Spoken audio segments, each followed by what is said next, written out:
Greetings, fam, from wherever you are in the world. This message is powered by neuromelanin.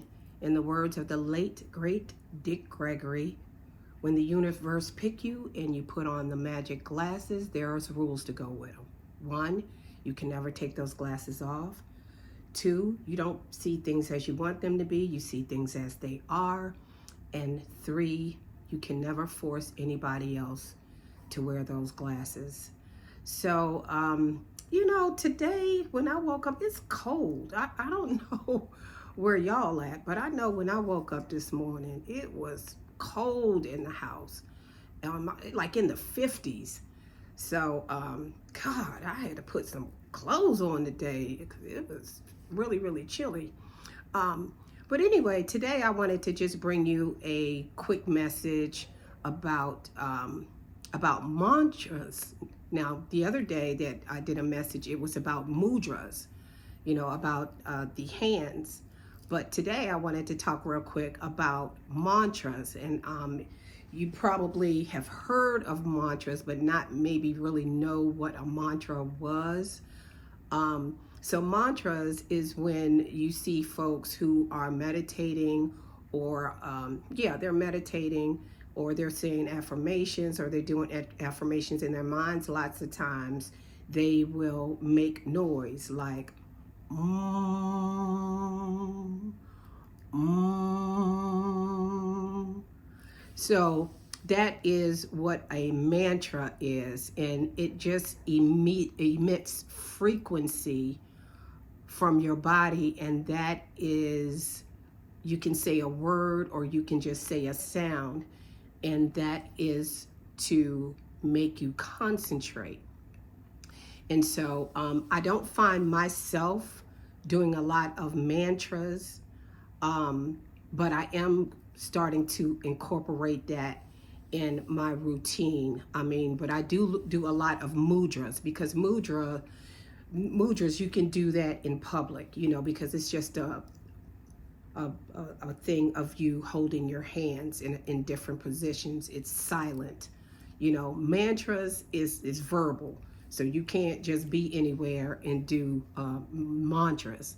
You can't do that. So you have to be at home, just in the privacy of your own home, because, they can get pretty loud and they can go on for 10 or 15 minutes.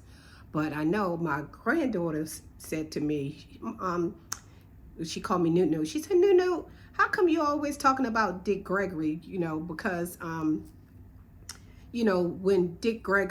I heard him mention about putting the magic glasses on, I really resonated with that, because this really is a magical spiritual journey that you are going to see things that are not of the physical world.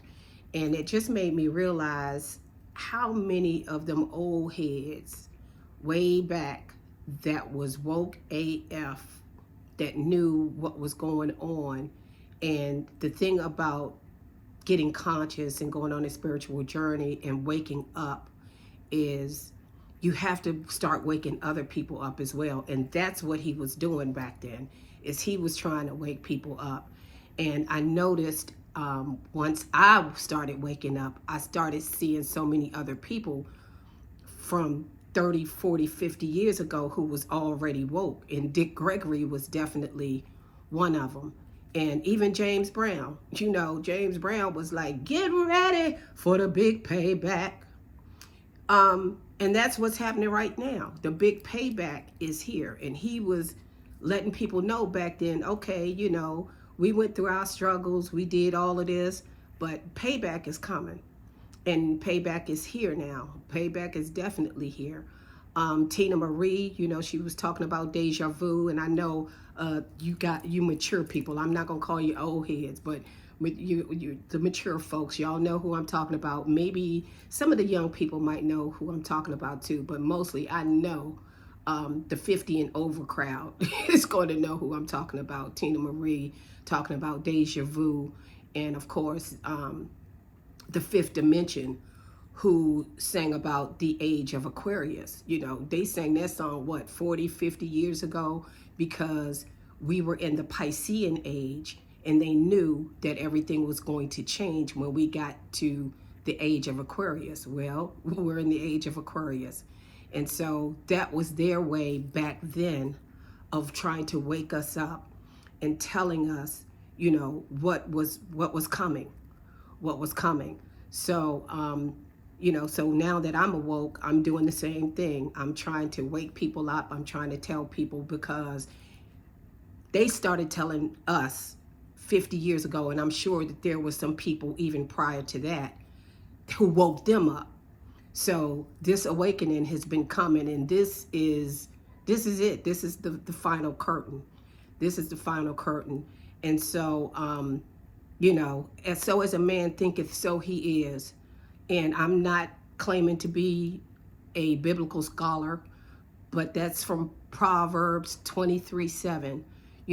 What you think of yourself is what you're going to be, which is why I'm trying to get people to do their affirmations and to speak life over themselves, because most of the time when things are not going right for us, or we just can't seem to get ourselves together, it's usually because of something that we have done or said about ourselves. And sometimes we're doing it unconsciously. We can do something, or maybe a glass, and I'm drinking some tea right now. But you can just, I could drop this cup on the floor, let it crash, the tea can spill all over the place, and all of a sudden, I'm calling myself names. You big dummy, how did you do that? Well, when you self-deprecate and you start calling yourself dumb, stupid, or when you go try to get that job and you say to yourself, I'll never, I'm not gonna get that job, I'm probably not qualified, I know somebody else gonna get it. Well, guess what? When you say things like that to yourself, you done just told 50 billion cells in your body to see to it that you don't get that job. So think of it like that. And I think that's why I admire Dick Gregory so much, because he used that analogy, which set a light bulb off in my head. Because when he said that, a lot of people say, well, I want to go to Paris, I want to go to France, I want to go to Europe, but I can't afford it. You done just told all of those cells in your body to see to it that you don't get to France. And the same things happen on the flip side. If you say, I'm going to France, I know I'm going to France. I'm going to be able to afford it. I'm going to get the money. I'm going to go to France.